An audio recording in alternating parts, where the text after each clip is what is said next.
Magandang umaga po sa lahat ng mga nakikinig at sa makikinig pa. Ang pagpapala po ng ating rabay at ang kagalingan na ibinibigay niya sa atin araw-araw. Ang lahat pong ito ay nagmumula sa Ama at ipinararating sa atin sa pamamagitan ng kanyang bugtong na anak. At higit sa lahat po ay ang ating buhay na ibinalik ng Ama sa atin. Nung tayo po ay nakatulog kagabi at pagising po natin ng kinaumagahan, yung ating kalakasan ay ibinalik. Yung ating mga kalusugan po ay ibinalik.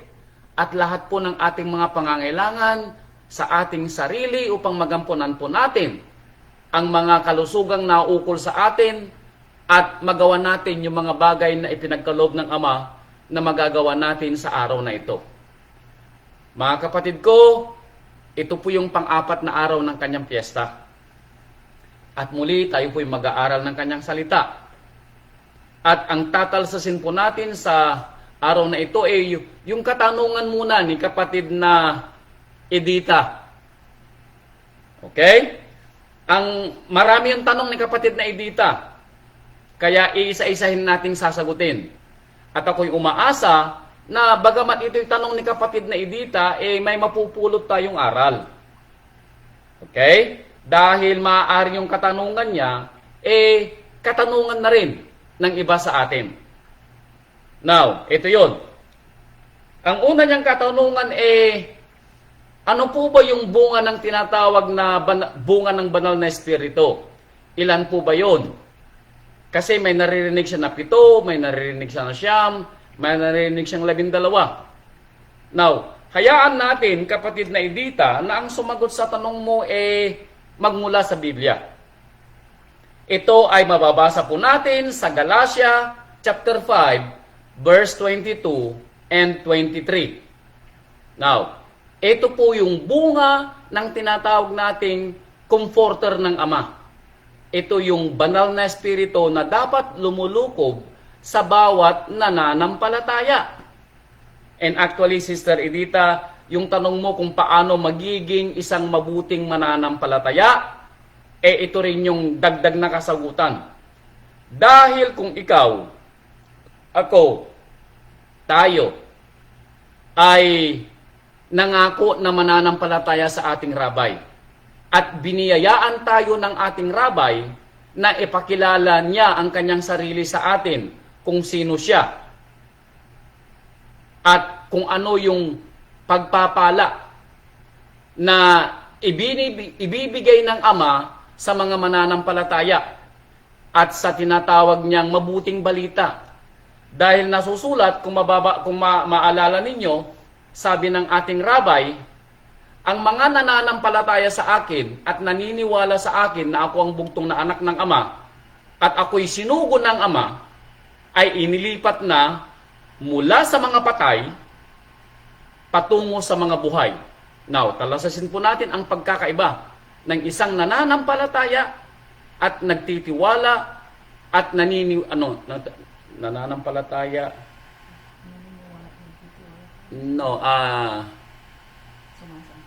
Sumasampalataya. No. Naniniwala na ang ating Rabbi Yeshua Messiah ay siyang ipinadala ng Ama upang magligtas sa tao. Inilipat na siya mula sa mga patay, maski siya po ay nabubuhay po dito sa lupa. Sa mga hindi nananampalataya at hindi gumagawa sa mga kalooban ng Ama, buhay ka man dito sa lupa, ay patay ka sa kanyang harapan.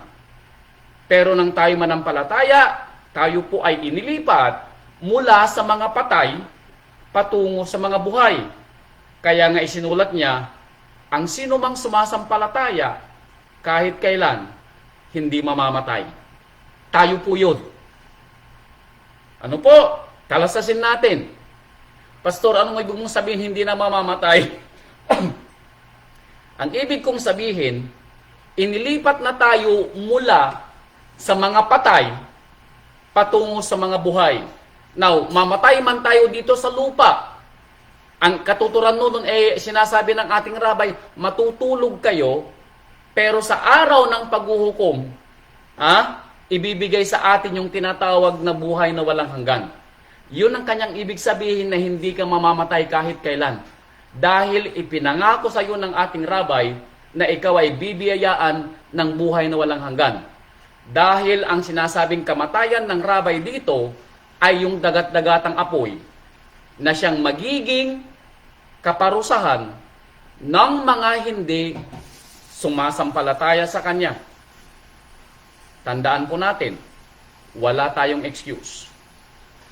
Kaya ito yung sabi niya, kapag ikaw ay nananampalataya na at gusto mong isang maging mabuting mananampalataya, okay? Dapat ipinaghaharian ka ng banal na espiritu at ito ang nakikita sa iyong buhay. Huwag mong sabihin nananampalataya ka, kapatid, kung wala ka namang pruweba at ebidensya. Anong ebidensya mo na ikaw ay isang alagad ng ating rabay? Eto, lumalabas dapat sa iyo, lumalabas dapat sa akin, sa pananalita, sa gawa, at kung paano mabuhay araw-araw. Itong tinatawag na bunga ng banal na espiritu. Kung ikaw ay nilukuban ng banal na espiritu at lulukuban ng banal na espiritu araw-araw sa iyong buhay. Okay? Unang bunga. Galatia chapter 5 verse 22. Eto, babasahin ko na sana sa English. Maalala ko, sa Pilipinas pala ako nakatunghay sa ating aral. 5:22, sabi niya, datapwat ang bunga ng banal na espiritu ay unang-una, pag-ibig. Now, maaaring may pag-ibig naman ako, sasabihin ninyo. No, ang sinasabing pag-ibig dito ay yung nagmamahal ka nang walang dahilan. Walang hinihintay na kapalit. Mahal mo ang isang tao dahil may nakikita kang ipinakita sa iyo ng Ama na sa bawat tao ay may positibo. Huwag mong tignan yung mga negatibong sa tao nakikita mo. Lahat positibo. Ganito rin yung dapat maging actuation natin sa buhay. Araw-araw, positibo. Dahil walang ginawa ang Ama na pangit. Lahat ng ginawa ng Ama ay maganda at mabuti. So pag-ibig, na bagamat ikaw ay kinukutya, bagamat ikaw ay iniinsulto, bagamat ikaw ay laging tinatawag na kulang sa pangangailangan, may pag-ibig ka rin, may pag-ibig ka pa rin, na sa bawat araw na ginawa ng Ama, sinasabi mong may pag-asa. At talasasin ninyo yung nasusulat, ang pag-ibig ay magtataklob sa napakaraming kasalanan. Ibig sabihin dahil sa pag-ibig mo sa iyong kapatid, hindi mo ilalagay sa Facebook yung mga nakita mong mali. Yung mga narinig mong hindi dapat ikwento sa iba. Itatago mo ang kasiraan at kamalian ng kapatid mo. Now, hindi ko sinabing ito-tolerate mo, itatago mo. Okay? Pero sasabihin mo sa kanya kung ano yung mga nakita mong mali at aralan mo siya kung anong gagawin niyang tama, and then magdasal kayong dalawa para gabayan kayo ng rabay sa pagtahak niyo sa buhay araw-araw. Unang bunga, pag-ibig. Sumunod, galak o katuwaan. Sabi ko sa inyo, ako'y nagpapasalamat at ako'y nagkaroon ng COVID. Now, bakit naman, Pastor, sinabi mo yan? Maraming namamatay sa COVID. Buhay ako na magpapatunay. Kaya ako natutuwa dahil ipinakilala sa akin ng Ama, ipinaunawa niya sa akin na after na ako'y kanyang subukin. Dahil ang unang instinct ko nung ako'y nagka-COVID, bumili ng mga gamot. Instinct ko yun Kasi, umaasa ako na yung mga gamot na bibilhin ko, kahit papano, hindi gaanong grabe ang mararamdaman kong sakit. Pero at the end of the day, sa kalagitnaan ng aking COVID, itinapon ko yung mga gamot ko. At sinabi ko sa ating ama ko, sabi ko, ikaw ang nagbigay, ikaw ang kukuha. Pero sabi ko, ama ko, gusto kong mabuhay. And then after that, nalaman ko na ipinaramdam sa akin ng ama na sa isang iglap, pwede niya akong kunin. Kagustuhan ko mang mabuhay ng matagal, kung gugustuhin niya, kukunin niya ako anumang oras na gusto niya. Kaya natutuwa ako ngayon dahil sa pagkaalam ko na siya ang may control ng lahat, na nang inahabilin ko sa kanya ang aking buhay, bagamat ako'y nasa kalagitnaan ng COVID, bagamat ako'y umiiyak, at tinatanong siya, ama ko, this is the 9th day, kailan darating ang tulong mo? Ama ko, ito na yung pang-10 araw. Hinihintay ko pa rin ang tulong mo, ama ko. Pang-11 araw. And then, nung ako'y sinasabi, para bang napagod na ako sa pagbibilang, sabi ko, ama ko, ilang araw man ang lumipas, alam ko darating ang tulong mo. Yun na lang ang nasabi ko after that. At ako'y natutuwa dahil after that, na iparamdam niya sa akin at binuhay niya ako. After that COVID experience, ang aking pakiramdam, sabi ko nga sa inyo, paggising ko sa umaga, nagagalak ako. Every day after that COVID, pakiramdam ko, ang sarap ng pakiramdam ko dahil patay na ako, nabuhay pa. Kaya bakit hindi ako magagalak araw-araw? Iyon ang ipinaramdam sa akin ng rabay nang ako'y nagka-COVID. Kaya ang pangalawang bunga, katuwaan, galak. So kung hindi pa ninyo ito nararamdaman, abay hindi pa natin ibinigay ang ating buhay ng buong buo sa rabay. Hindi pa natin ibinigay. Dahil ang pangalawang bunga ng banal na espiritu ay galak, regardless kung anong sitwasyon natin sa buhay. Sabi ko nga sa inyo, hindi maikukumpara ng kayamanan sa mundo ang buhay ng tao. Ano man ang pagkain mo sa umaga? Talbos ng kamote na may kamatis, tuyo, or kape sa katinapay, or isang tasang kape, or kalahating tasang kape, at isang pandesal. Matuwa ka, kapatid ko. Huwag mong kalimutang magdasal. Dahil tandaan mo, anak ka ng Ama. Iyon ang pinakamagandang balita sa iyo. Iyon ang isipin mo araw-araw. Tandaan mo, ang nagmamay-ari ng lahat ng ginto sa lupa at lahat ng mga pilak ay si Amang Yahweh. Mahirap ka man ngayon, pero ikaw ay isa sa pinakamayaman dahil ikaw isang tagapagmana. Kaya magalak ka araw-araw, kapatid ko. Tuwa o galak. Sunod, kapayapaan. Now, pag sinabing kapayapaan, lagi kang cool. Lagi kang nasa malumanay na pananalita.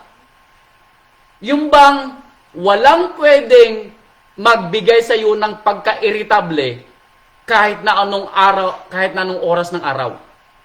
Dahil ang kapayapaan na nasa iyo ay kapayapaang mula sa ating rabay, mula sa ating Ama. So sinong pwedeng kumuha ng kapayapaan mo? Sinong pwedeng kumuha ng pasensya mo? Pero kapag wala sa iyo ang kapayapaan, agad-agad, umiigpaw ka na parang tigre. Masalin ka lang ng kunti, maggaganon ka na. May marinig ka lang ng kunti, abay, agad, nakabalibag ka ng sagot. At sa bawat salita, gusto mo ikaw yung huling magsasalita. Ayaw mong patalo. Abay, kapatid ko, hindi ka pa anak ng Ama. Wala pa sa iyo ang bunga ng espiritu na kapayapaan. Dahil ang anak ng Ama ay may kapayapaan. Ikaw, yung nagbibigay ng kapayapaan sa mga walang kapayapaan. Ikaw dapat yung magiging isang mabuting ehemplo. Hindi ikaw yung kamukat-mukat, lagi kang nakaigpaw. Ha? May masabi lang ng kunti yung asawa mo, akala mo katapusan na ng mundo, abay sinimula mo ng magsermon.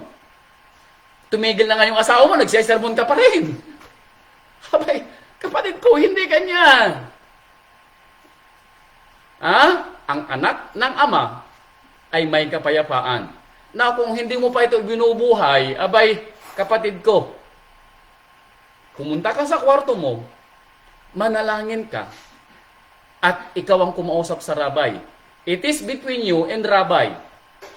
At walang pwedeng kumuha ng kapayapaan mo. Bakit? Tandaan mo palagi, ang kasalanan mo ay hindi mo pwedeng, anong tawag dito? Ituro sa iba. Nasasabihin mo, asawa ko kasi lagi niya akong inaasar. Asawa ko kasi hindi ginagawa yung kanyang trabaho, kaya lagi mainit ang ulo ko. May kapatid ko, at the end of the day, hahatulan ka ng ama, hindi niya itatanong yung asawa mo. Hindi niya itatanong yung mga kapatid mo, hindi niya itatanong yung mga magulang mo. Itatanong ka niya at babasahin ayon sa revelasyon o pahayag, bubuklatin ang mga aklat na doon nasulat ang lahat ng iyong mga sanilita at lahat ng iyong mga ginawa na hindi mo na ipahayag ng iyong tinatawag na panghingi ng forgiveness. Okay? Kaya talasasin mo kapatid ko. Sunod, pagpapahinuhod. Pagpapahinuhod. Ano bang English ng pagpapahinuhod? Long suffering. Ito yung mahirap sa tao. Ako rin, inaamin ko. Nagka-COVID lang ako, masakit ang aking katawan, hindi ako makakain, inuubo ako, pag inubo ako, sumasakit ang dibdib ko. Abay, sabi ko, ama ko, pang 5 araw na to. Abay, humihingi na ako ng saklolo, agad-agad, pang 5 araw pa lang. Long suffering. What if mas malala pa doon ang ipaparamdam sa akin ng ama? Yun ang sinasabi ko sa sarili ko, Roland Daddy, abay, pang 5 araw pa lang. So naglalaban yung aking flesh at ang aking spiritual flesh, at ang aking spiritual body sa mga sinasabi ng aking flesh. Ang ating kasing flesh na katawan, ayaw niya ng sakit, ayaw niya ng pain. Gusto laging komportable. Yun ang ating flesh, ang ating laman. Pero dapat ang kumukontrol sa atin ay ang banal na espiritu ng Ama na ipinadala ng ating rabay, at itong 9 na bunga na ito ang lumalabas sa atin. Hindi yung ating makalamang pag-iisip, makalamang gawi, at makalamang pag-uugali. Dapat patay na yun. Huwag mo nang buhayin. Long suffering. Maghintay ka kapatid ko. Kung ito'y kagustuhan ng Ama, then magpasalamat ka at the end of the day. Siya ang magbibigay sa iyo ng buhay. Okay? Sunod. Kagandahang loob. Ano yung kagandahang loob? Gentleness or kindness. Ikaw ay may kagandahang loob kahit na kanino. Kapatid mo man sa pananampalataya, kapatid mo man sa laman o hindi. Ibig sabihin, kung may nakikita kang kailangang tulungan, tulungan mo. Dahil tandaan mo ang sinabi ng rabay. Ano ba yung huling talata natin nung nakaraan? Sa gawa, sa salita, at lahat ng iyong mga ginagawa ng iyong mga kamay. Alalahanin mo, sabi niya, ito'y ginagawa mo alang-alang sa pangalan ng ating rabay. Isipin mo na ang ginagawan mo ng tulong ay ang rabay. Isipin mo yung binibigyan mo ng tubig ay ang ating rabay. Isipin mo na ang pinapadalahan mo ng tulong ay ang rabay. Lahat ng ginagawa mo, isipin mo, ginagawa mo ito sa ating rabay upang lagi kang may galak dahil iniisip mo na matutuwa sa iyo ang rabay at lalo kanyang pagpapalain. Kagandahang loob.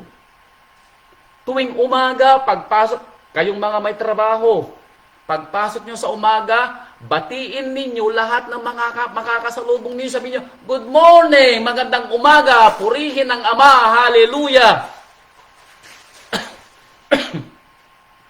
Ganun dapat ang umaga natin. Ako, pagdating ko sa school, alam ng anak ng bunso namin, ako yung pinakamaingay sa school. Good morning, good morning, good morning, hallelujah. Sinasabi ko yun. Sumunod, kabutihan. Goodness. Walang makikitang pangit sa iyo sa pananalita at sa gawa. Wala silang maipipintas. Laging may kabutihang aral ang maririnig nila mula sa iyong mga bibig. Sumunod, pagtatapat.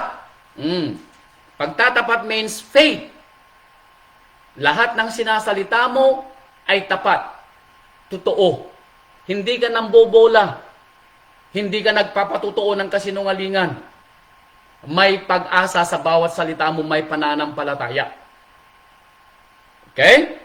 Sunod, kaamuan. Verse 23. Meekness.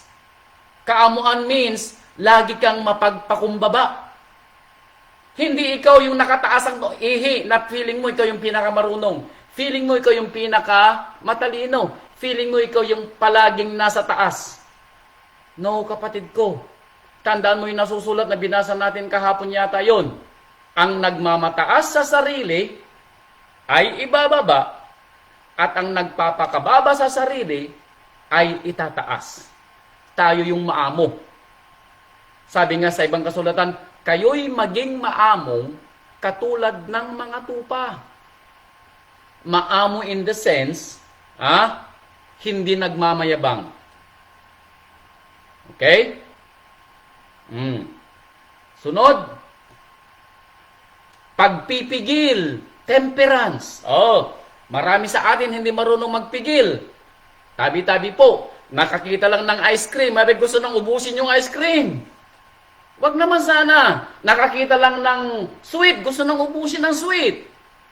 Nakakita lang tayo ng damit, gusto na natin kunin, bilhin, kabibili pa lang natin. Katatapos pa lang natin kumain, nakita lang tayo ng pagkain gusto natin, kakain na naman tayo. Yung mga mata natin, takpan natin paminsan-minsan. Okay? Pagpipigil. Now, ang pinakamahirap na pigilin ay yung ating laman. Yung mga bagay na nakasanayan natin before tayo nanampalataya, and then sinabi nating nakalimutan na natin, sinabi na nating hindi natin gagawin, pero pag nakita natin, parang inuudyukan tayo, sige, gawin mo, kayang-kaya mo na, pwede mong balikan uli. Gaano ka katibay sa pagpipigil para hindi mo gawin yung bagay na yaon? Guilty ako. Dahil may mga bagay na sinabing hindi ko nagagawin, pero pag nakita ko at kung minsan nagagawa ko. Pero bago ko magawa, sinabi ko, ama ko, bigyan mo ko ng kalakasan. Or pag nagawa ko, agad-agad binibitawan ko, sabi ko, patawarin mo ko, ama ko. Kung dumating yung puntong hindi ka makapagpigil, agad-agad sana maalala mong humingi ng kapatawaran. And then hingin mo sa ama, sa pamamagitan ng ating rabay, dagdagan ang tinatawag na pagpipigil sa puso mo. Okay? Isa pang mahirap na pigilin yung pagiging isang materialismo ng isang tao. Baka meron sa akin, wag naman sana.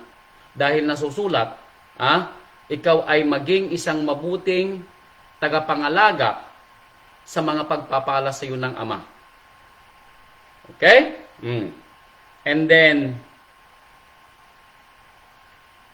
that is the last. Sabi niya, laban sa gayong mga bagay ay walang kautusan. So bilangin natin yung bunga ng banal na espiritu. Pag-ibig, 1.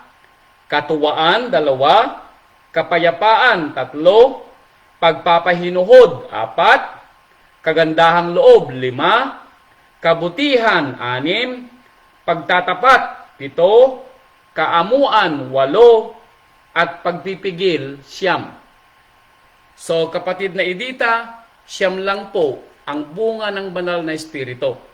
At ito dapat ang nakikita natin sa bawat nananampalataya at sumusunod sa kautusan ng Ama, nagtitiwala ng lubos sa kapangyarihan, sa pagpapala at sa awa ng Ama. Ito dapat ang lumabas sa atin araw-araw. Hindi ko sinabing nung mabautismuhan ka.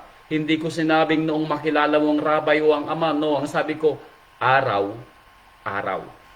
One day at a time. Okay? Maliwanag po. Sana kapatid na Edita, nasagot ko yung tanong mo. Okay? Now, idagdag ko rito, dahil ito na yung tanong na may kinalaman sa susunod na kasagutan doon sa tanong ni eto. Kapatid na Carlito, dito yung tinatawag niyang Beatitudes. Okay? Now, ang Beatitudes ay idinagdag ng mga sumulat ng Biblia at nag-translate sa salitang English. Ang Beatitudes ay mga salita o bersikulo na ipinaliwanag ng ating rabbi sa Mateo chapter 5. Ang Beatitudes ay dalawang salita. Okay? Kaya tinawag siyang Beatitudes means be and then attitudes. Ibig sabihin, kung ikaw ay sumasampalataya sa ating rabbi at narinig mo ang kanyang mga salita, at dahil sa mga narinig mo, naniwala ka na ang ating rabbi ang siyang ipinadala ng Ama na magliligtas sa iyo at ililipat ka mula sa mga patay patungo sa mga buhay. At kung mangyayari yan, mga kapatid ko, ito dapat yung tinatawag mong magiging be your attitudes. Your to be attitudes. Ito dapat yung makikita sa iyo. Kaya tinawag siya o pinamagatan siya ng mga gumawa, nag-translate ng Biblia sa English, Beatitudes. Meaning, it will be your attitudes kapag nanampalataya ka sa ating rabbi. Kaya tinawag siyang Beatitudes. Ano po? At ito yung dagdag na kasagutan, kapatid na Edita, sa tinatawag mong paano ba maging mabuting servant. Ipinaliwanag ko sa atin kanina na yung siyam na bunga dapat lumabas sa atin para matawag kang mabuting servant o mabuting mananampalataya. Now, ito pa dapat ang lumalabas sa isang mabuting mananampalataya para matawag ka ng ating rabbi, mabuti at tapat na alagad. Ito yung magiging Beatitudes mo sa iyong pananampalataya. Mateo chapter 5, simulan ko sa verse 2. Okay? Mateo chapter 5, verse 2. Tingnan nga natin kung sino sa atin ang may ganitong attitude o pananaw sa buhay. Ito yung mga dapat magiging pananaw natin sa buhay. Magiging actuations natin, magiging pag-uugali natin. Kaya tinawag siyang Beatitudes. Your to be attitudes. Okay? Eto, chapter 5 ng Mateo. Ito'y katanungan ni kapatid na Carlito, dagdag sa kasagutan ng ating kapatid na Edita. Eto, chapter 5, verse 2. At binuka ng ating rabbi, Yeshua, Misayas, ang kanyang bibig, at anong ginawa niya? Tinuruan sila na sinasabi. Okay. Verse 3. Mapapalad ang mga mapagpakumbabang loob. Now, nabasa ba natin ito kanina doon sa 9 fruit of spirit? Yeah. Meekness. Mapagpakumbaba. Humble. Meaning, hindi nagmamataas sa sarili. Hindi ipinagyayabang ang kanyang mga nagawang kabutihan. Hinahayaan niyang ang rabay ang makakita nito at umaasa siya na ang rabay din sa kanya ang magbibigay ng kanyang gantimpala. Ito yung tinatawag na mapalad ang mga mapagpakumbabang loob. Hindi yung laging nakaangal. Laging gustong magsalita. Laging gustong siya yung bida. Okay? Mayabang, kumbaga. Wala naman sigurong mayabang sa atin. Lahat dapat mapagpakumbabang loob. Sapagkat, anong sabi niya? Sa kanila, ang kaharian ng langit. Meaning, ang kaharian ng Ama. Bakit? Sino ang magandang ehemplo dito? Ang ating rabay. Bagamat may kapangyarihan ng ating rabay na isang kisap mata noong siya'y hinuli ng kanyang mga kalaban, noong siya'y hinagupit, noong siya'y ipinako, noong siya'y pinagsasampal, noong siya'y nilagyan ng tinik na korona sa ulo, nung pinahirapan siya. Andudun yung pagpapakumbaba dahil ang nangyayari sa kanya ay alam niya na ito'y mula sa Ama. Sabi nga, may kapangyarihan siya. Just the blink of an eye. Pwede niyang patigilin ang mga ginagawa ng tao sa kanya. Pero hindi niya ginawa. Bakit? Dahil ang kautusan ng kanyang Ama ang namalagi sa kanyang puso, kaya siya'y may pakumbabang loob, bagamat siya'y ginagawa na ng masama.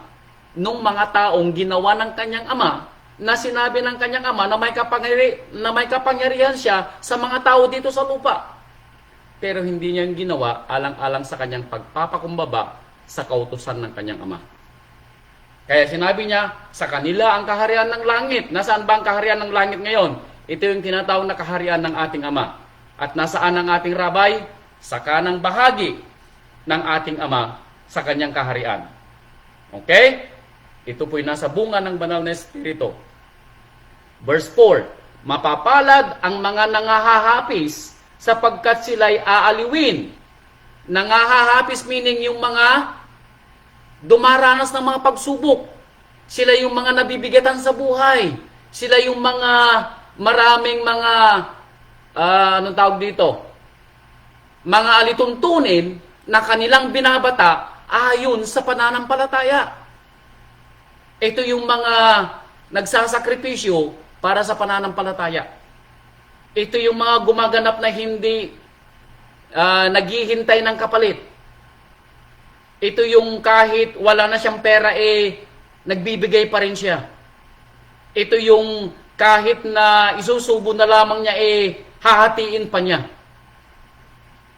Ito yung inaalipusta na siya ng mga tao, ng kanyang mga mahal sa buhay, nagpapatuloy pa rin siya.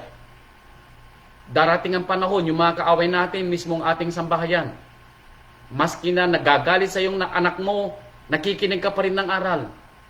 Maski na araw ng Sabado, sinasabihin mo sila na huwag magtrabaho, nagtatrabaho pa rin sila. Ikaw yung tinatawag na nangahahapis saan? Sa puso mo.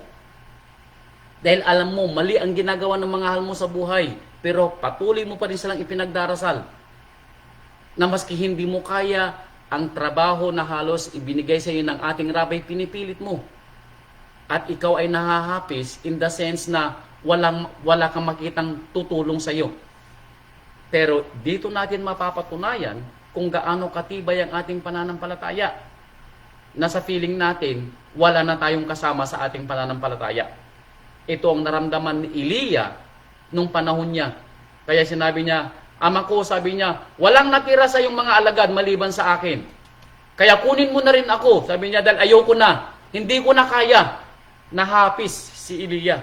Pero sabi ng ating Ama, huwag mong sabing nag-iisa ka na lang, Eliya.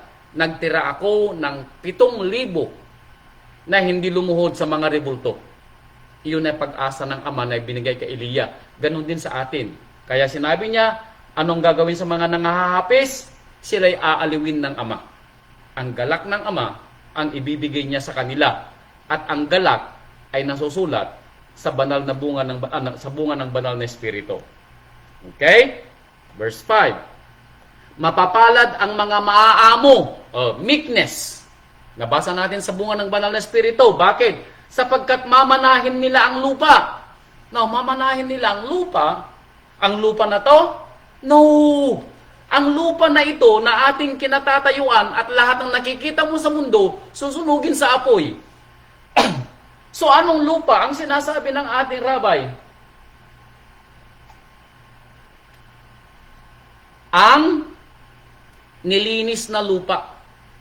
Dahil pagkatapos na sunugin ito ng Ama, ang kalupaan na nakikita mo, i-purify niya lahat ng mga elemento sa lupa, matutunaw. And then bababa ang kanyang kaharian na nasa kalangitan sa ngayon, ayon sa nasusulat sa Revelation 20. Revelation 20. No. Bagong langit at lupa, ano ba 'yon? Pahayag chapter 20 or chapter 21? Sandali lang po para masigurado ko. Baka kasi sabihin niyo mali-mali ang nasabi ko. Revelation 20 or 21. Bagong langit at bagong lupa ay chapter 21. Bababa dito sa lupa after it was purified by fire. Iyon ang lupa na sinasabi ng aking rabay na mamanahin ng mga maaamo. Ang maaamo ay saan makikita? Sa bunga ng banal na espiritu. Okay? Sunod, mapapalad ang mga nagugutom at nangauuhaw saan? Sa katwiran. Now, hindi nagugutom ng pagkain o nauuhaw ng tubig. Saan sila nauuhaw? Sa katwiran, sa aral, sa salita ng Ama. At anong sabi niya? Bubusugin sila ng Ama. Maalala ko yung ipinadala kahapon yata ni Sister Marisa. Nung bago pa nila tayo nahanap sa Facebook, ang kanilang panalangin, makahanap sana sila ng mga ngaral sa kanila ng salita ng Ama. Yun ang lagi nilang inuulit na panalangin nila buong pamilya. Narinig ba ng Ama ang panalangin nila? Oo. Ngayon, kasasabi pa lang ni Sister Marisa, busog na busog sila sa salita ng Ama. At sinong bumusog sa kanila? Sabi niya, salamat po Pastor. Sabi ko, hindi ako ang bumubusog sa inyo ng salita ng Ama. Ang rabay ang bumubusog sa atin. Dahil ako nga ay swerte. Bakit? Kapag gumagawa ako ng aral, pinapakain na ako ng rabay. At kapag ipapangaral ko yung aral na nagawa ayon sa kanyang salita, kumakain uli ako. So doble ang aking kabusugan. Kaya natutuwa ako kung kayo'y magtatanong kasi maghahanap ako ng aral, hihingin ko sa ating rabay na ipakita sa akin ang kanyang kasagutan. Kagusto ko na magtanong kayo. Abay, maski buong Biblia itatalsasin natin kung lahat kayo magtatanong unti-unti, isa-isa. Yan ang aking gusto sa mga nagtatanong. Okay? Nung sabi niya, nagugutom at nauuhaw sa katwiran. Kaya pag may tanong kayo, itanong ninyo. At sasagutin ng rabay. Verse 7, mapapalad ang mga mahabagin sapagkat sila'y kahabagan. Anong sinabi natin kahapon? Ang panghusga na ginamit mong panukat sa iyong kapwa ay ang siya ring panukat na gagamitin laban sa iyo. Kaya kung mahabagin ka, magiging mahabagin din ang Ama sa paghatol sa iyo. Pero kung malupit ka na amo, malupit ka na ama, malupit ka na asawa, malupit ka na kapatid, malupit ka na kapatid sa pananampalataya. Abay kapatid ko, lahat ng kalupitan mo, isusulit mo sa araw ng paghuhukom. Pero kung mahabagin ka na asawa, mapagpasensya ka na asawa, abay hindi ka nauubusan ng pasensya. Kasi, makinig kayo mga asawang lalaki, makinig kayo. Ang pasensya natin, hanggang maghapon lang naman yan Okay? Pag matutulog ka na, peace na kayo ng asawa mo. Hindi mo alam kung mabubuhay ka pa kinabukasan. So, hindi mo pwede. Ako'y nagpapasensya sa iyo sa buong buhay ko. No! Maghapon lang ang usapan dito. Kaya hindi ka dapat mawalan ng pasensya. Ano pa ba ng mga asawa nating babae, Totoo yan. Sabi ko nga sa asawa ko, ako'y magiging mas mabuting asawa. Dahil gusto kong matuwa ang asawa ko. Ganon din kayo. Mga asawang lalaki, okay? Tinatawag niyo akong pastor, then gawin niyo akong magandang ehemplo. Lagi kayong matuwa sa asawa niyo para matuwa siya lagi sa inyo. Tandaan ninyo, siya ang mag-aalaga sa atin. Abay, maghunos dili kayo kung hindi kayo marunong magpasensya. Okay? Mahabagin. Kung gaano ka kahabag sa iyong kapwa, kung gaano ka kahabag sa paghatol, kung gaano ka kahabag kahit kanino, ganon din ang ating Ama sa araw ng kanyang paghuhukom ay magiging mahabagin din siya sa iyo. Okay? Sunod, mapapalad ang mga may malinis na puso. May malinis na puso, walang dumi. Hindi nag-iisip ng karumihan, hindi nag-iisip ng kalikuan, hindi nag-iisip ng masama sa kapwa, hindi nag-iisip ng negatibo sa kapwa, laging positibo, laging may pag-asa. Hindi ka nag-iisip na pangit ang ginagawa ng iba, no, wala yan sa puso mo. Kaya sabi ko sa inyo, huwag kayong mag-isip ng negatibo dahil kasalanan yan sa inyo. Pag hindi nyo alam, huwag kayong magsasabi ng negatibo. Positibo ang ibigay ninyo sa bawat tao para pagpalain nyo sila. Dahil pag pinagpala nyo sila, pinagpapala sila ng rabay. Kaya sabi niya, may malinis na puso. Ano naman ang kanilang reward? Sapagkat makikita nila ang hallelujah. Imagine ninyo na ang katumbas ng iyong pagkalinis ng puso. Kailan? Sa loob ng isang araw lang kapatid kong pinag-uusapan na buhay. Dahil yung nakaraan, history na yun. Hindi na yun kasama sa pagbibilang. Bakit? Kasi bago tayo matulog sa gabi, ipinatawad natin yung mga kasalanan natin na gawa sinadya man o hindi sa nakarang araw. Para pag natulog tayo at hindi na tayo ginising, may pag-asa tayo na pinatawad lahat ng ating mga kasalanan. Kaya maski buklatin man yung mga aklat na sinasabi sa Revelation, lahat yun ng kasalanang nagawa natin, binura na ng ating rabay, the moment na marinig niya sa puso mo ang salitang pagpapatawad. Pero kung hindi ka bumabanggit ng patawarin mo ko every night at nakalimutan mo, what if hindi ka nagising at may nagawa kang kasalanan? Anong sabi ng Ezekiel?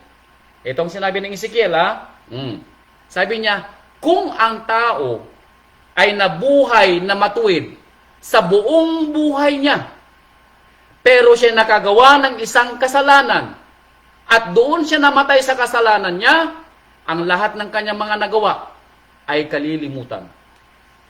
At ang makikita lang ay yung kasalanan na nagawa mo at hindi mo na ihingi ng tawad at doon ka namatay. Lahat ng nagawa mo, kinalimutan na. Bakit? Uulitin ko uli. Isang araw lang ang pinag-uusapan dito. Ngayong lang araw na to na nakikinig kayo. Okay?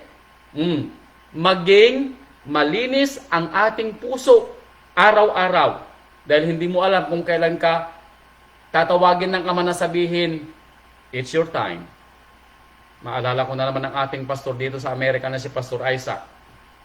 Lagi niyang sinasabi, you don't know kung kailan ang huli mong araw. Hindi mo alam kung kailan yung huling pangangaral mo. Lagi niyang sinasabi sa amin. Kaya itinuturo ko sa inyo dahil natuto ako ng mabuti. Okay? Mapapalad ang mga mapagpayapa. Yung mga may peace sa puso. Di ba bunga din ito ng banal na espiritu? Na maski saan ka pumunta, ikaw yung tagapamagitan. Ikaw yung peacemaker. Sa bahay nyo, ikaw yung peacemaker. Na maski na gaano kataratitat ang asawa mo, kumbaga Armalite o machine gun ang asawa mo, may peace ka pa rin. Sabihin mo, darling, tama na yan. Ganon, hindi yung nakaangat ka rin ng boses. No, hindi. Ikaw yung peacemaker na kapag mayroong sigalot sa bahay ninyo, ikaw yung nagbibigay ng kapayapaan, ng tinatawag na, kumbaga sa apoy, ikaw yung tagabuhos ng malamig na yelo. Okay? Ikaw yung tinatawag na matatakbuhan sa oras ng kahit na anong problema dahil mayroon kang kapayapaan. hindi ka nagugulumihanan, hindi ka nagpapanik, hindi ka nai-stress. Dahil matatag ka sa pananampalataya. Kaya ikaw yung peacemaker. Now, anong mangyayari sa iyo at ibibigay ng rabay? Sapagkat sila'y tatawaging ano? Mga anak ng Ama. Imaginin mo. Tatawagin kang anak ni Amang Yahweh. At kung anak ka ni Amang Yahweh, meaning tagapagmana ka. At anong mamanahin mo? Lahat ng nakikita mo, pag-aari mo. Dahil pag-aaring ito lahat ng ating rabay, ayon sa sinalita niya na sinabi ng ating rabay, ibinigay na ng aking Ama ang lahat ng kapangyarihan dito sa lupa. Dahil siya yung una at bugtong na anak ng Ama. At kung tayo ay tatawaging anak ng Ama, kung anong minana ng anak, mamanahin din natin. Bagamat hindi ganun ka-glorified ng minana ng ating rabay, at least tayo tagapagmana. Kung ano man ang ibibigay sa atin ng Ama, then mamanahin natin. Titira tayo sa kanyang kaharian dahil tayo ay mga anak na pinaghandaan ng ating rabay na tumira sa tinatawag na tahanan ng Ama. So ito dapat yung tinatawag na maging beatitudes natin. Okay? Magiging pananaw, magiging ugali. Okay? Now, itong huling babasahin ko na beatitudes ay may kinalaman sa araw ng tribulation. Pero kung nangyayari na ito sa iyo, magalak ka kapatid ko. Eto, verse 10. Mapapalad ang mga pinag-uusig dahil sa katwiran. Now, sino sa atin ang pinag-uusig dahil sa salita ng Ama? Wala pa siguro. Pero kung ito mangyayari sa araw ng tinatawag na 7 years tribulation o yung 3.5 tribulation, anong magiging reward mo? Sapagkat sa kanila ang kaharian ng langit, meaning ang kaharian ng Ama ay sa iyo. Kung mananatili kang tapat hanggang wakas ayon sa Mateo 24 verse 13. Okay? Mapapalad kayo pagka kayo'y inaalimura at kayo'y pinag-uusig. Bakit? At kayo'y pinagwiwikaan ng sari-saring masama na pawang kasinungalingan dahil sa ating rabay. Baka dumating ito sa atin. Ipinagpapauna na ng ating rabay. Anong sabi niya? Verse 12, mangagalak kayo, kailan? Araw-araw. Mangagsayang totoo, kailan? Araw-araw. Sapagkat malaki ang ganti sa inyo sa langit. Sapagkat gayon din ang kanilang pagkausig sa mga propeta na nangauna sa inyo. So ito yung tinatawag na your beatitudes after na nanampalataya ka at ibinubuhay mo ang bunga ng banal na espiritu ng Ama na ipinadala ng ating rabay. Okay? Maliwanag po yun? Hallelujah!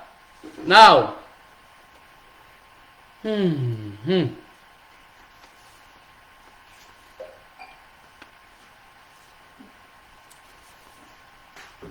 ang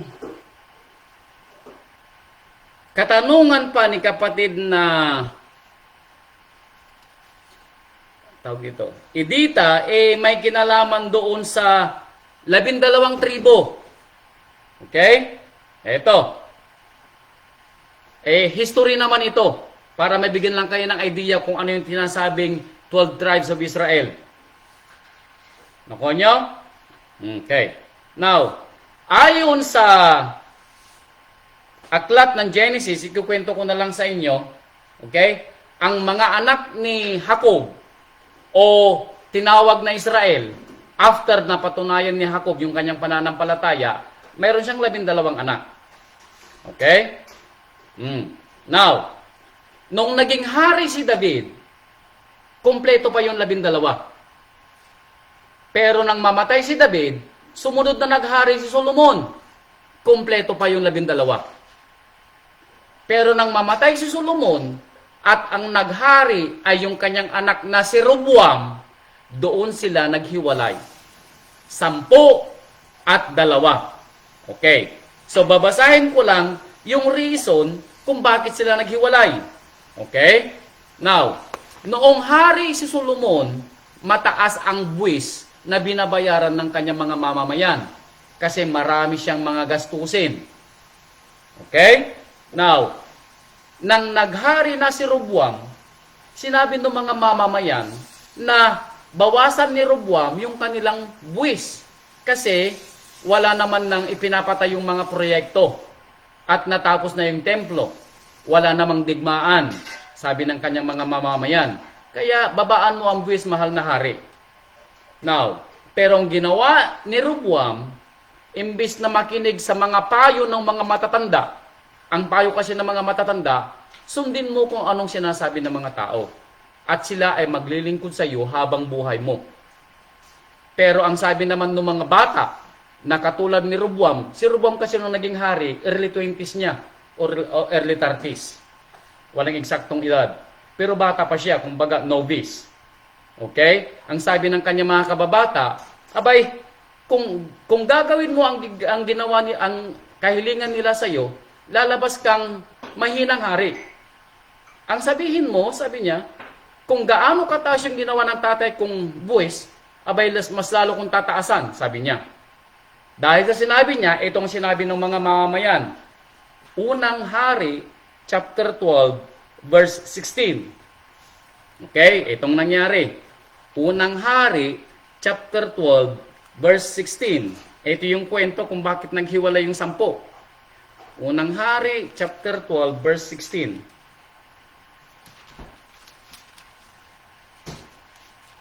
Ito.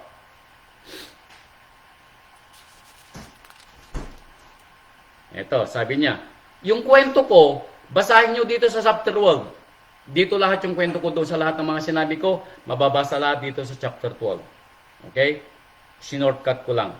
Sa verse 16, sabi ng mga tao, at nang makita ng buong Israel na hindi sila dininig ng hari, meaning si Haring Roboam, ay sumagot ang bayan sa hari na nagsasabi, anong bahagi mayroon kami kay David? Okay? Kasi si Roboam ay anak ni Solomon na anak ni David. Kaya sabi nila, anong bahagi kami mayroon kay David? At wala man kaming mana sa anak ni Ishai, meaning yung tatay ni David na si Jesse.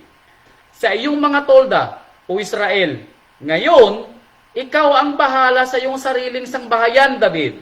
Sa gayo yumaw ng Israel sa kanya-kanyang tolda. At dahil doon humiwalay yung 10 mula sa 2. Now, pero ayon sa salita ng Ama, hindi niya iiwanan ang lahi ni David na maghahari. Kaya nagtira siya ng 2. Okay? Now, eto. Dahil sa paghihiwalay nilang yaon, ang nangyari, 3 lahi ang natira sa Israel o Jerusalem. Okay? Lahi ni Yehuda, which is lahi ni David, lahi ni Benjamin, at kaunting lahi ni Levi. Bakit? Kasi dapat andudon yung kaunting lahi ni Levi kasi napatayo pa yung templo. At ang pwede lang maging pari sa templo ay ang lahi ni Levi. Kaya yun ang natira doon sa Jerusalem. At yung 10 natitirang lahi at ibang mga lahi ni Levi, dinala ni Jeroboam. Yun ang kanilang leader. At dito lumabas yung tinatawag na Southern Kingdom at Northern Kingdom. Okay? Now, ang Northern Kingdom, ito yung lahi ng 10. Ang Southern Kingdom, anong Southern? Timog is South. Okay? Timog is South. North is Hilaga. Tama? Okay.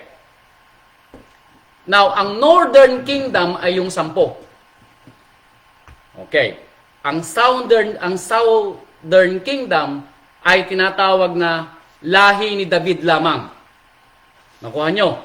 Kaya nga, ang lahi ni David ay nasa Israel, which is lahi ni Judah, ang tawag sa kanila. At yung natitirang 10 na humiwalay, Ito yung tinatawag na lahi ni Israel. Nakuha nyo? Okay. Magmula sa panahon na yon na naging hari si Roboam, humiwalay na yung 10 mula sa 2. Okay? Maliwanag? Now, ang Southern Kingdom, ayon sa kanilang historya, ay meron silang 22 na naging hari bago sila binihag at ginuho ng Assyrian Empire. Noong 722 BC. Now, out of 22, doon, sa mga naging hari sa Northern Kingdom, lahat sila ay mga masasamang hari. Ibinulid nila ang Israel sa pagsamba sa mga rebulto. Ibinulid nila ang Israel sa pagpiesta ng iba't ibang piesta na hindi piesta ng Ama. Kinuha nila ang piesta ng bawat piesta ng mga nasa paligid nila. Meaning, masama sa masama ang nangyari sa 10. Puro kasamaan at hiwalay sa Ama ang ginawa ng 10. Kaya ang nangyari, noong 722 BC, sinakop sila ng Assyrian Empire at pinayagan sila ng Ama na ikalat sila sa buong lupa. At dahil doon, ang tawag sa kanila, ang 10 nawawalang lahi ni Israel. Dahil hanggang ngayon, ay nakakalat pa rin sila. Okay? Kalat pa rin sila. Hindi nila alam na sila'y Hudyo. Hindi nila alam kung saan yung kanilang pinagmulan. Pero darating yung araw at oras, nagigisingin nila ang Ama. Okay? Ang tanong mo kasi, Sister Edita, kailan sila naghiwalay at kung kailan sila pwedeng magtagpo o mag-unite. Nakuha nyo? So yung 10 nawala noong 722 BC nang sila'y lusubin, gapiin ng mga Assyrian Empire. Now, yun namang Southern Kingdom na lahi ni David, ito yung mga sinakop ng Babylonian Empire na ikwinento natin kahapon sa 70 Weeks Prophecy.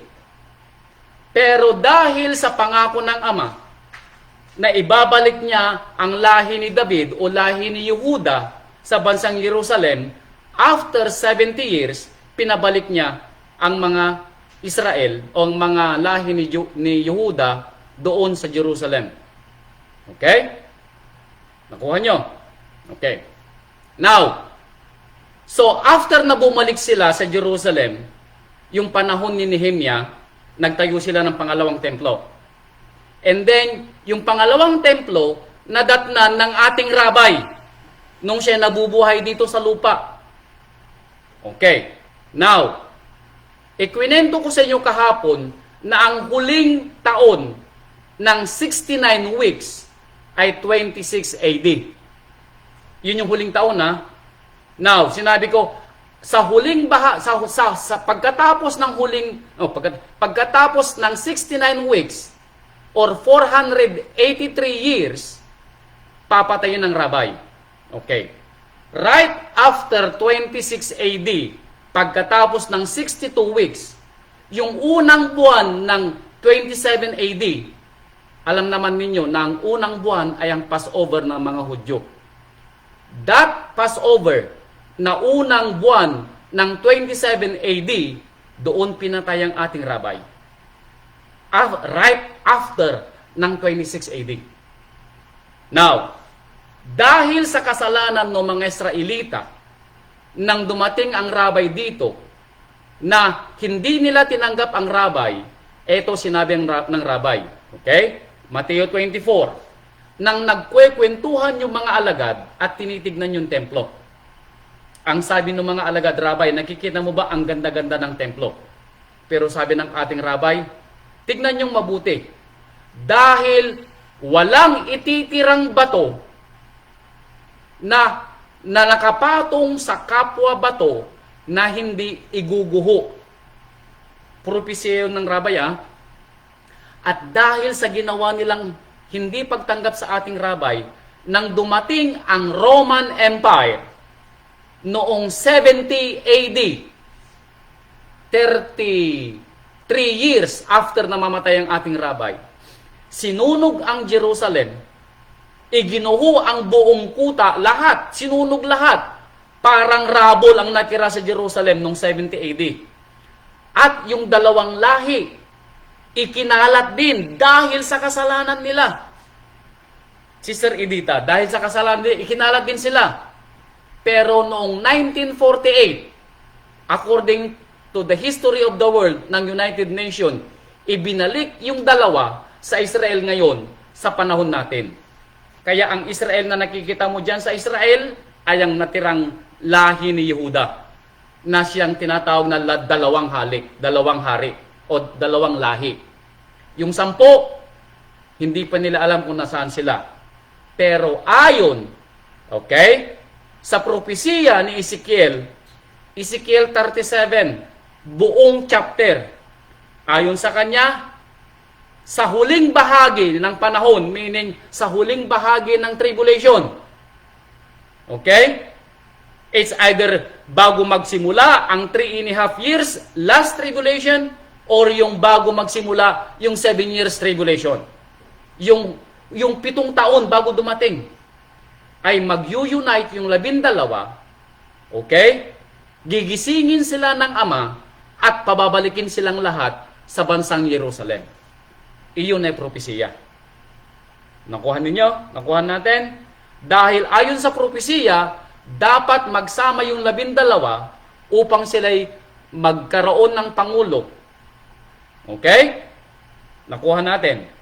Upang maipatayo uli yung pangatlong templo. Pero ayon sa pag-aaral natin kahapon, ipapatayo ang templo sa simula ng 7 years tribulation.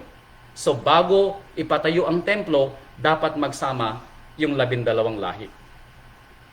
So iyon ang dahilan kung bakit merong nawawalang 10 lahi, Sister Edita, hanggang ngayon. Dahil saka pa lang sila gigisingin ng Ama kung ipapatayo na yung pangatlong templo. Ayon sa propesiya ni Propeta Ezekiel sa chapter 37, buong chapter, verse 1 hanggang 28.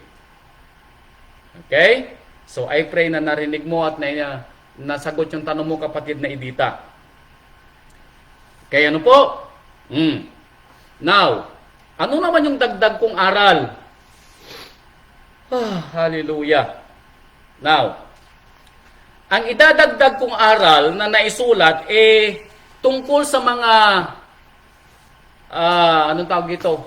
Mga malinis at mga hindi malinis na kakainin. I pray na may nakikinig sa atin na may ganitong katanungan. Now, sa mga nakikinig, mababasa sa Leviticus chapter 11, isulat na lang ninyo dahil ito'y buong chapter, basahin ninyo kung may Biblia kayo, buong chapter ng Leviticus 11. And then, buong chapter ng Deuteronomy chapter 14. Now, bibigyan ko kayo ng assignment, basahin ninyong mabuti ang Leviticus chapter 11. Alam ko may Biblia kayo na na itinatago. And then, basahin ninyong lahat ang Deuteronomy chapter 14 para malaman ninyo kung ano yung pwede nating kainin at yung mga ipinagbabawal na kainin dahil sila itinuturing ng Ama na marurumi. Now, pag natalastas nyo na yan, pagbibigyan tayo ng Ama ng panibagong pagkakataon bukas, itutuloy ko ang aral na ito at ang idudugtog kong aral mula dito sa Leviticus 11 and Deuteronomy chapter 14 yung mga ginagamit ng mga nagbabasa ng tinatawag na bagong tipan at sinasabing ito yung kanilang mga ebidensya na pwede nang kainin ng lahat. Patutunayan ko yan sa inyo na mali ang pagkakaunawa nila. Ayon na rin sa sinasabi ng Biblia. So sinasabi nila na pwede nang kainin ng lahat. Actually, si Inang Kudiling, kung nakikinig si Inang Kudiling, ang lagi niyang sinasabi, anak ko, pag pumasok sa bunganga, kainin mo dahil hindi marumi ang pumapasok sa bunganga. Sabi niya, lahat ng pumapasok sa bunganga, pwedeng kainin, pwedeng ulamin. Yun ang isang paliwanag ng mga Katoliko kung bakit pwede nang kainin ng lahat. Baboy, hito, sugpo, suso, lahat yan pwedeng kainin. Dahil sabi nila, lahat ng pwedeng pumasok sa bibig, kainin mo. Okay? Nasulat yun sa Biblia. Pero hindi ibig sabihin, pwede mo nang ipasok ang lahat ng marumi. Dahil ipapaliwanag ko sa inyo bukas kung bakit nagkamali ang pangunawa ng mga nagbasa ng Biblia. Okay? Para sa mga nakikinig na hindi pa nananampalataya, assignment ninyo, basahin ng Leviticus 11, Deuteronomy 14, para pag bumalik kayo kinaumagahan, kung luluubin ng Ama, i-discuss ko sa inyo bakit mali ang pagkakapaliwanag ng pari sa atin o ministro tungkol sa pagkain ng baboy na sinasabi ng pwede ng kainin, o hito, o sugpo, o suso, o mga patay na mga hayop na hindi nagdugo, pwede nang kainin. No? Ipapaliwanag po yan bukas. Okay? Maliwanag po? Okay. Now, I pray na andyan uli kayo bukas. Now, may natitira pa tayong 10 minutes.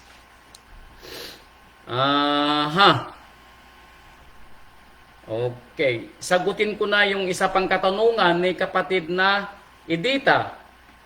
Okay. Sabi niya, totoo ba yung kung minsan kinakausap tayo ng ating rabay? O kaya parang may naririnig tayong boses na parang sinasabi kung anong dapat nating gawin? Okay. Now, mababasa po natin, marami tayong mga mababasang mga teksto na nagsasaad na nakikipag-usap ang Ama sa atin, sa tao. Actually, ang inuutusan ng Ama, hindi mismo ang Amang nakikipag-usap sa atin.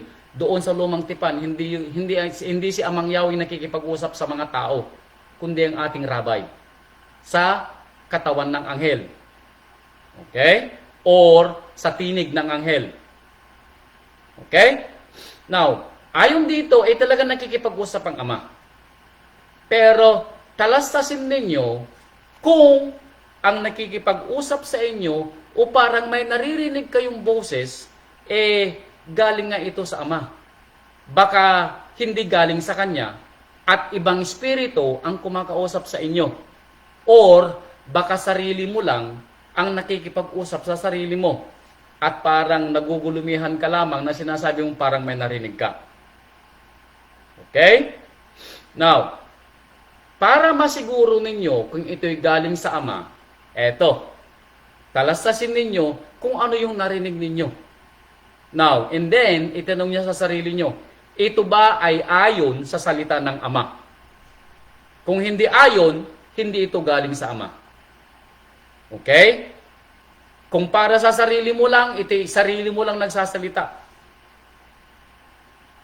Nakuha? So, ikumpara mo ito sa salita ng Ama, kung ito'y ayon sa salita ng Ama, then masasabi mong, baka ito nga yung gustong ipating ng Ama sa iyo. Okay. Anong ehemplo ko? Year 2018. Parang narinig ko na nagsabing, mag-edit ka ng Biblia. Sabi ko, mag-edit ako ng Biblia? Sabi ko, abay, hindi ko kaya. Unang-una, hindi ko alam. Now, ikinumpara ko ito kung ito'y ayon sa salita ng Ama. Ayon, dahil gusto niyang ipangalandakan ng kanyang salita. Pero ang tanong, kakayanin ko ba? Pero sinabi ko sa sarili ko, kung ikaw ang nagsabi sa akin na i-edit ko ang Biblia, then, bibigyan mo ako ng katalinuhan para mag-edit ng Biblia. From Genesis to Revelation. Nangyari ba? Nangyari. After 18 months, umiiyak na ako sa madaling araw dahil hindi ko magawa. Pero ipinakita lahat sa akin ng Amang pwede kong matutunan para ma-edit ang buong Biblia. Nangyari ba? Nangyari. sa aking pagmamaneho, paglalakbay papuntang school. Parang may narinig ako kailangan kong ihit ang aking preno. So dahil narinig ko, nagpe-preno ako. Yung pala, madidisgrasya ako. So, yun yung mga sudden voice na maririnig mo, ang payo ko sa iyo, gawin mo. Dahil lahat ng mga sudden voices na narinig ko, nagligtas sa buhay ko, lalo na pag nagmamaneho ako. Ito'y makakabuti. Instinct mo na sundin yun. Sabi ko nga, yung kwento ko sa inyo, nung paalis na ako doon sa doktor ko, at may hawak akong sulat na ibinigay niya, ang instinct ko, sa bahay na lang. Pero parang nagsabi, buksan ko ang sobre. So binuksan ko, binasa ko, and then, after couple of seconds, bag! May aksidente. Sa tapat mismo ng lalabasan ko mula sa doktor ko. Kung hindi ko binasa yung sobre na yon at agad-agad akong nagmaneho palabas ng parking lot ng aking doktor, nung nagpapa-therapy pa ako, nabangga ko yung babanggain ko. Dahil ang nangyari, nahulog yung trailer nung truck na hinihila nung truck. Nawala sa ehe. Natanggal ng buo. At bumalandra doon sa lalabasan ko sana. Aksidente sana ako. Pero dahil sinabi ng parang narinig ko na binuksan ko. Yun, ang payo ko, kilalanin ninyo at maging common kayo sa mga kung paano nagpaparamdam ang Ama sa inyo. Okay? Now, kung nakarinig kayo ng tinig na kinakausap kayo para gawin ng isang bagay, again, ito ba'y ayon sa salita ng Ama o hindi? Now, kung ayon ito sa salita ng Ama, parang yung ehemplo ni kapatid na Edita, na parang narinig niyang gumawa siya ng devotional, daily prayers, at parang 365 words of encouragement.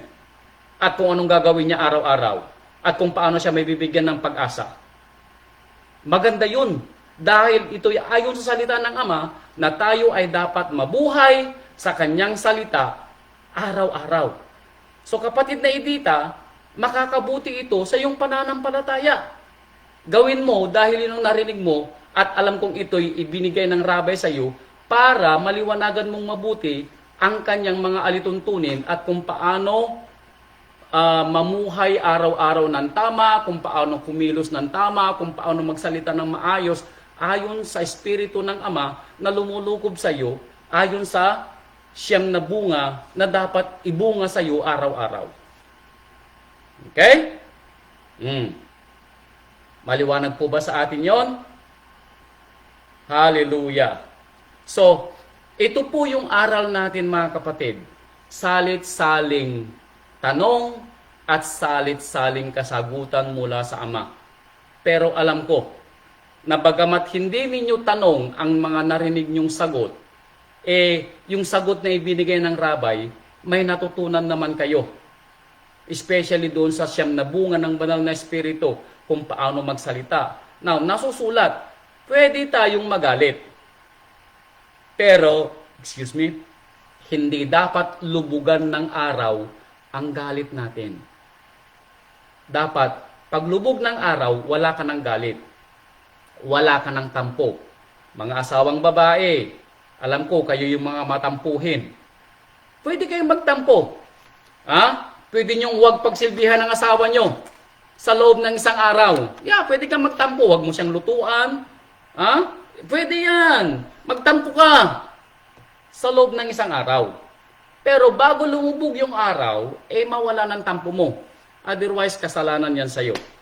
Dahil kung ang iyong tampo dala-dala mo hanggang pagtulog, hindi ka patutulugin ng konsensya mo. Hindi ka patutulugin ng tampo mo. At kung hindi ka makakatulog, hindi magiging maayos ang pagising mo. What if hindi ka ginising ng Ama at may tampo ka pa rin? Ibig sabihin, hindi mo napatawad ang asawa mo habang natutulog ka. At dahil may kasalanan ka na hindi mo inihingi ng kapatawaran, iyon ang magiging hatol sa iyo pag araw ng paghuhukom kung sa gabing yaon ay kinuha ka ng Ama. Iyon ang nakakatakot. Ganon ka rin, lalaki, asawang lalaki. Pwede kang magalit, pwede kang magtampo, pwede mong ismira ng asawa mo. Pero bago lumubog ang araw, bati na kayo. Okay? O wag mong ismira. Pwede mong ismira ng asawa mo, kako sana. Pero pag lubog ng araw, bati na kayo. Ganun lang naman ang buhay may asawa eh. Kung minsan may tampo, pwede kang magalit, pero bago lumubog ang araw, tapos na yung galit mo. Okay? Sa mga may asawa, tandaan nyo uli, ang masayang asawang babae, masayang tahanan. Kaya ikaw na lalaki, habaan mo ang pasensya mo.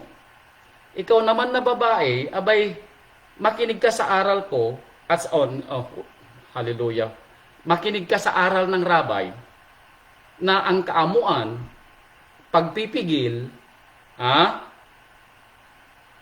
may kapayapaan, ay nasa puso mo.